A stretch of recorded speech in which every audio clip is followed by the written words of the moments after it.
Okay, this is my portfolio, roller coaster of life.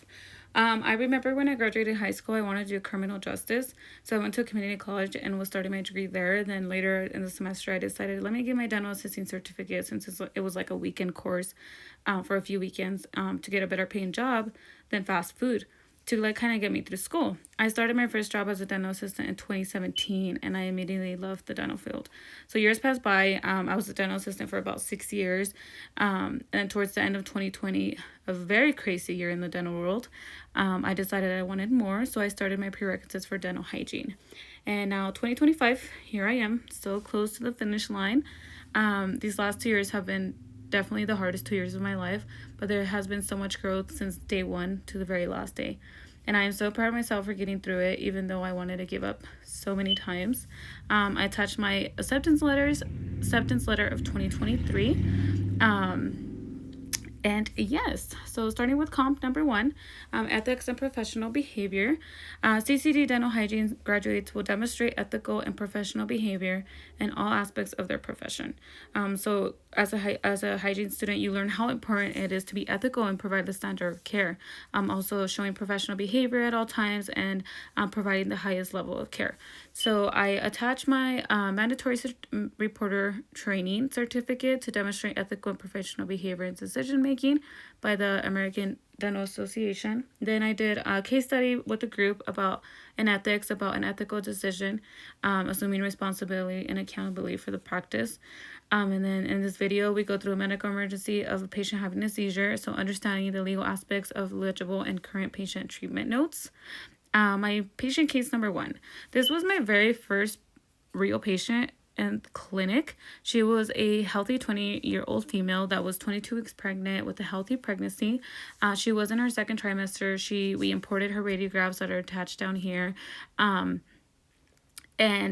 we didn't take any new ones that day. She truly was doing an amazing at-home oral health care. She was a very simple patient, and she was a very great first patient to have. So this was the first patient where I obtained informed consent for all procedures, talked about her treatment plan and her needs, going through the different goals, making sure I maintained confidentiality all times, explained HIPAA, so obtained informed consents, maintain patient confidentiality, and provide dental hygiene care in that 1.4, 1.7, and 1.8. So here's her health history, her chart, and her perio chart. We have her treatment plan here, and then her x-rays. Comp number two, dental hygiene process of care. So CC dental hygiene graduates will employ the dental hygiene process of care, principles of dental hygiene diagnosis, and treatment plan to meet the needs of a diverse patient population. So we know how important diagnosis and treatment planning is to meet the needs. So I use these. I wanted to add my OHI, pedo, and adolescent comps because you need to understand and respect of patient needs, and this is different like age groups, so they have different needs. So I kind of added that in there. This was my final presentation. For primary herpetic gingivitis, so discussing the etiology and risk oral and dental diseases with the patient. I've actually seen this. This is in a child, and it was it looked very, very painful. But it is very important to know about this and understand it. Then I attached my tooth drawings for tooth number 3 and tooth number 8 down here. So recognize normal and abnormal findings in 2.5. Patient case number 2. So this patient was a very great learning experience. She was a 24-year-old female. She was healthy, no medications, a healthy patient, wasn't pregnant at my first visit. She was actually my second patient. But then at the second visit at her recare, she was 25 weeks pregnant and was taking aspirin and prenatal vitamins. I learned so much because this patient was at the first appointment, gingivitis simple, in January. When she came in for her recare, she was in her second trimester. She complained of bleeding and sensitive gums. And at the recare, she had 5 to 6 millimeter pockets, generalized bleeding. So then she became a stage 2 patient. We explained to her the importance of oral health in pregnancy and how important it was to get that deep cleaning. So she agreed. We did the SRP a few weeks later, and she did great. She did recently have her baby. She needs to get that filling done before she comes in for a recare, which I'm hoping she's doing this week so I can see her one more time before the semester is over. So develop and implement a dental hygiene treatment plan that incorporates treatment needs and concerns, and then incorporate dental hygiene diagnostic statements into the dental hygiene treatment plan and patient chart notes.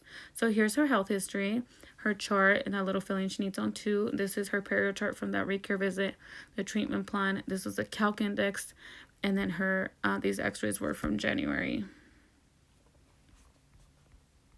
So that was a great learning experience from somebody healthy or gingivitis to somebody that like during pregnancy, because of the hormones and everything like that, she was a stage patient. So the importance of just kind of learning from those experiences. So comp number 3, promotion of oral health. CCD dental hygiene graduates will promote the oral and general health of patients throughout the provision of dental hygiene knowledge and skills. So these are the ones I did.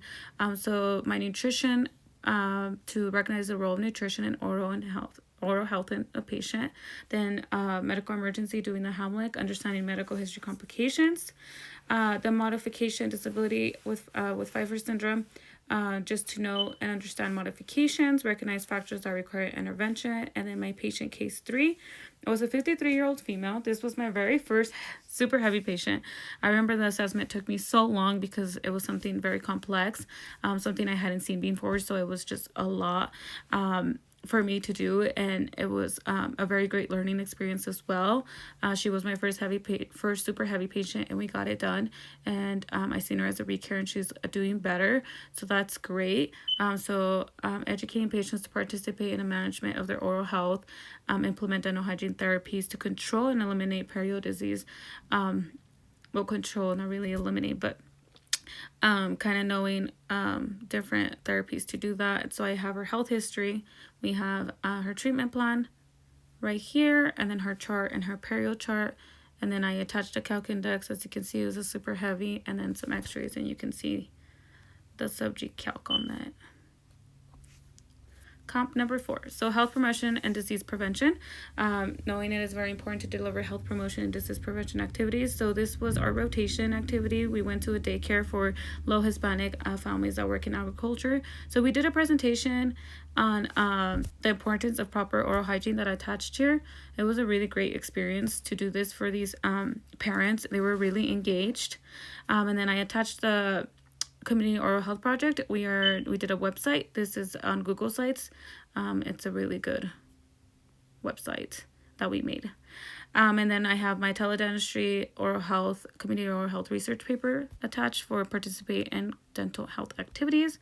And then when we went to the RMDNC, so participate in dental association functions that benefit the residents of Colorado. So patient case number 4. This was a 24-year-old patient. My brother, he was in a car accident. He was my special needs patient.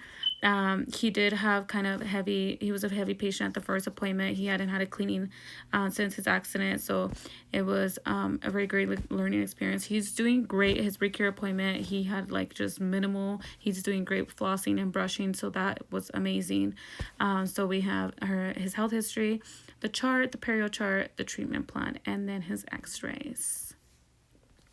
Comp number 5, evidence-based decision making. So I attached my perio paper for preeclampsia and periodontal disease. This is very important. Kind of goes back to that first patient, our second patient, about oral health and pregnancy.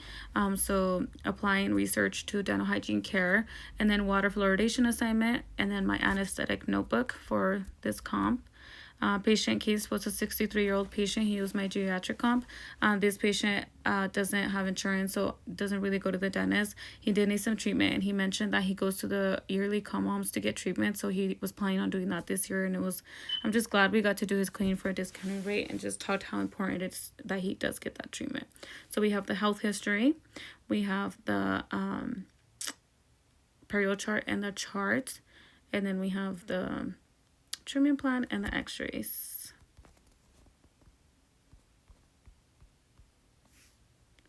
Comp number 6, boards. So dental hygiene program graduates will successfully complete written and clinical boards.